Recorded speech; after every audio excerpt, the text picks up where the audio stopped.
mo máa wá ẹ̀jẹ̀ wa lọ wọn ní tá a bá débi iṣẹ́ ṣíṣe là á ṣe ǹjẹ́ ó lẹ́tọ̀ọ́ fóbìnrin láti ẹ̀ ti máa ṣiṣẹ́ ojú wo ni Islam fi wo kóbìnrin ó máa ṣiṣẹ́ gan pápá. a dúpẹ́ fún Ọlọ́run ọba lẹ́ẹ̀kan sí i. Alhamdulilayi. ìbéèrè tẹ́ béèrè yìí ìbéèrè ńlá gan ni ó sì gba ọgbọ́n nígbà tí èèyàn bá fẹ́ ṣe ìdáhùn sí i. kí n tó wá ṣe ìdáhùn sí ìbéèrè yẹn kí n tó go straight to the answer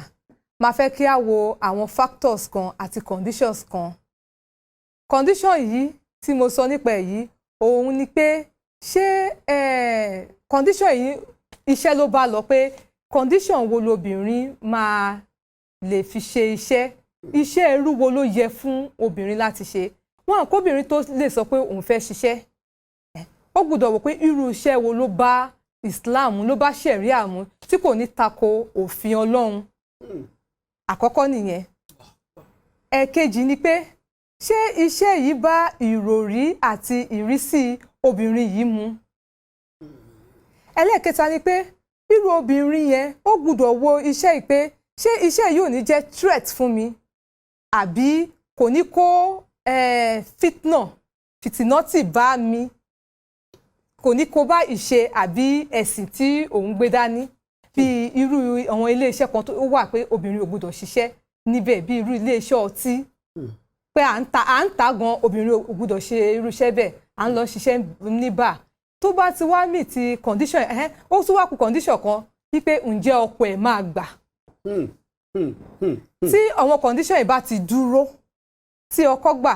tí àwọn condition ṣẹ́yìn dẹ̀ ti bá làákàyè mu tí kò tako ti ṣẹ̀ríà tó obìnrin nẹ̀tọ́ àti ṣiṣẹ́ nítorí pé kí ni olùrànlọ́wọ́ la jẹ́ fún àwọn ọkọ wa helpmate la jẹ́ obìnrin ò gbọ́dọ̀ jókòó tẹ̀tẹ̀rẹ̀ the meaning of housewife full housewife kò sẹ́ni tí ò ń ṣe full housewife so far tó bá ti wà legally married to your husband full housewife díẹ̀ so pé tá bá lo ọ̀rọ̀ pé full housewife ní mímí ò gbọ́dọ̀ ṣe iṣẹ́ àtúwáwo society wa ṣé society ta wà in Nigeria today ṣé ọkùnrin ló gbọ́dọ̀ máa ṣe gbogbo ẹ̀ ni ṣé ọkùnrin ló gbọ́dọ̀ máa gbọ́ bùkátà gbogbo ilé ni káwọ̀ àwọn ọkùnrin wa wọ́n gbìyànjú olórí ni wọ́n tòótọ́ nínú òfin Ọlọ́run tòótọ́ nínú alukoran tí n bá gbàgbé Quran chapter 4 verse 35 olórí ni Ọlọ́run pè àwọn ọkùnrin àwọn ló sì nẹ́tọ̀ọ́ láti máa wá jíjẹ mímu fún wa and I appreciate and acknowledge the men for that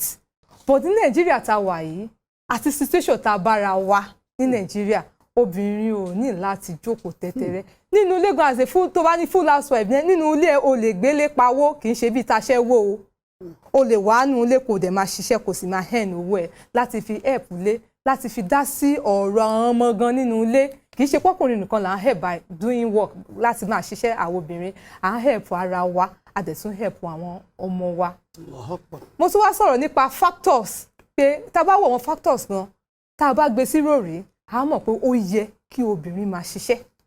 obìnrin mùsùlùmí ó yẹ kó máa ṣe iṣẹ́ àwọn factors wo ni mò ń sọ̀rọ̀ nípa ẹ̀ àwọn factors mẹ́rin kan ni máa mẹ́nubà àkọ́kọ́ òun ni ikú Ọlọ́run ní jẹ́ kárí kò ṣe dáadáa o ṣùgbọ́n bá a bá ṣe ń ro dáadáa náà ní ká máa ro ọjọ́ tí kú bá dé nítorí kò sí ẹni tó mọ̀gbà àti àkókò tó kọ àwọn ọkùnrin wa tó ń lọ sókè tó ń lọ sódò yìí àti àwa gan ǹjẹ́ àmọ̀gbà tí ọlọ́jọ́ máa dé tí irú ọkùnrin bẹ́ẹ̀ bá wá lọ ìwọ ìyàwó tó ṣe pé iṣẹ́ ò mọ́ lára tẹ́lẹ̀ láti ṣe báwo ló ṣe fẹ́ ṣe é nígbà tí irú ọkùnrin bẹ́ẹ̀ bá lọ báwo ló ṣe ní ìdóbìnrin kóbìnrin báwo ló ṣe ní ìdíyàwó níyàwó káàkiri àdúgbò pé ẹjọ́ tó máa ṣe ṣìnà kiri láti rí owó nígbà tí ṣé ò bá mọ́ ẹ lára tẹ́lẹ̀. ẹlẹ́ẹ̀kejì òun ni trial tí mo wá ń sọ yìí ó pín sí ọ̀nà oríṣiríṣi káká kọ́kọ́ wo sickness as a trial torí trial tá à ń sọ yìí àtọ̀dọ̀ Ọlọ́run ọba ló ti ń wá o kò ń ṣe ọ̀dọ̀ ẹ̀dá kan tí sickness bá dé bóyá ọyọkọ yẹn ń ṣe ni bóyá kò lágbára àti máa wá jíjẹ mímu fún ẹbí mọ́ ni tí wo obìnrin ò dẹ̀ ṣiṣẹ́ tẹ́lẹ̀ báwo la ṣe fẹ́ cope as a Muslim woman nínú ilé báwo la education ọmọ wa ò ṣe ní wá sópin nítorí pé àwọn ọkọ wa ò ní agbára àti mú wá mọ́ ẹ wo institution tá a bára wa Nàìjíríà even all over the world ni this pandemic of a thing coronavirus ó ti ṣalágbára di ọ̀lẹ kódà bó bá ṣiṣẹ́ mílíọ̀nù sílé látọjọ́ ọjọ́ tí lockdown ti wà èèyàn á ti fẹ́ẹ̀ náà tán àwọn ọkùnrin míì wà tí wọn ò bá bọ́ta lọ́jọ́ kan wọn ò tí ì rí nǹkan síyàwó àti ọmọ máa jẹ tírú ẹ̀ bá wá ní ìyàwó ńlé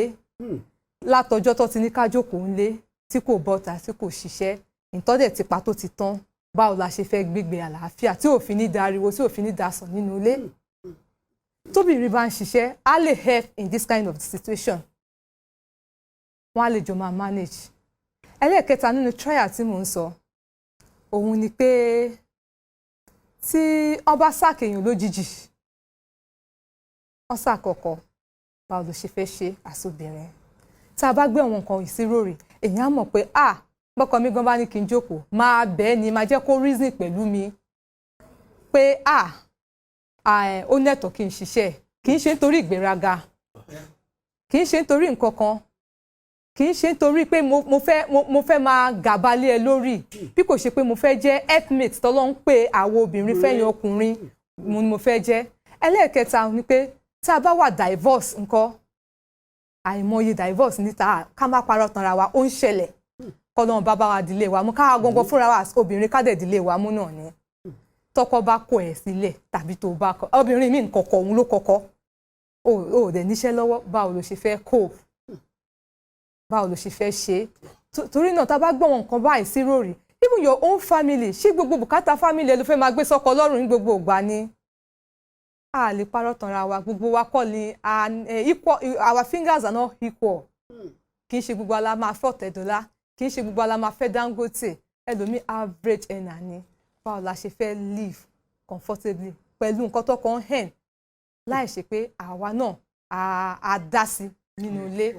àwọn nǹkan báyìí ni mo wò pé tá a bá rò ó dáadáa ó yẹ ká ṣiṣẹ́ nínú divorce tí mò ń sọ yẹn ó jẹ́ kí n rántí hadith Ànábì wa Muhammad sallallahu alaihi wasallam tó sọ báyìí pé Jabir ọmọ Abdullahi ló sọ hadith yẹn ó ní maternal aunt òun bí àbúrò ìyá ẹ̀ pé ọkọ kọ̀ ọ́ so ṣé mọ̀ pé nínú Islam tọ́kọ bá kọ̀yàn tàbí ọkọ bá kú ó ní ìgbà the waiting period fún obìnrin so tá ń pè ní hida so the waiting period yẹn ni maternal aunt yẹn wà ṣùgbọ́n ebi ń pa ó ń wá nǹkan tó fẹ́ jẹ ó wá bọ́ta lọ́sàn-án nígbà yẹn ní ìlú Mẹ́kà ó fẹ́ lọ ká date tá ń pè ní dàbínò níbí báyìí ó fẹ́ lọ ká àwọn èèyàn kan wá rí wọn fi ń ṣe yẹ̀yẹ̀ pé obìnrin lọ́sàn-án gan ó fẹ́ wá ṣe iṣẹ́ ó fẹ́ wá ká date ojú wa tì í ó wá sá padà sílé ó wá lọ bá àwa prophet sallallahu alayhi wa sallam wípé Ànábì ṣé kò nẹ́tọ̀ fún obìnrin láti jáde láti wá nǹkan tí ó fẹ́ jẹ ni pàápàá irú òun tó ṣe pé òun wà divorce ni Ànábì wa ní kò sí nǹkan tó burú bẹ́ẹ̀ o nínú kóbìnrin jáde kó wá nǹkan tó máa jẹ kódà tó o bá rí tán tún ṣe sàdákà tún ṣe sàárà nínú ẹ̀ pé kò sí nǹkan tó burú jù. Mo tún rí gbọ́ nínú tán pé eléyìí ò tẹ̀ ń ṣètò èmi rí ni ọkùnrin kan kú a lọ síbi fìdá ẹ̀ ìyàwó ni a mọ̀ àfáà tó wá ṣe fìdá ń bẹ̀ ó ṣe lecture ń bẹ̀ ó wá sọ nǹkan kan tó move mi. bàbá mo yá wa Ọlọ́run ọjà rí yín pé ọlá nẹ́bí lọ́dọ̀ Ọlọ́run ṣe rí ọ̀rọ̀ tẹ mú wáyìí ọ̀rọ̀ ńlá ni tí mo fẹ́ káwọn èèyàn wa tí wọ́n wò wọ́n lé kí wọ́n kó ẹ̀kọ́ ńbẹ̀ púpọ̀ ìtàn tẹ́ kọ́kọ́ sọ nípa ti tó ṣẹlẹ̀ lásìkò Ànábì Muhammad yẹn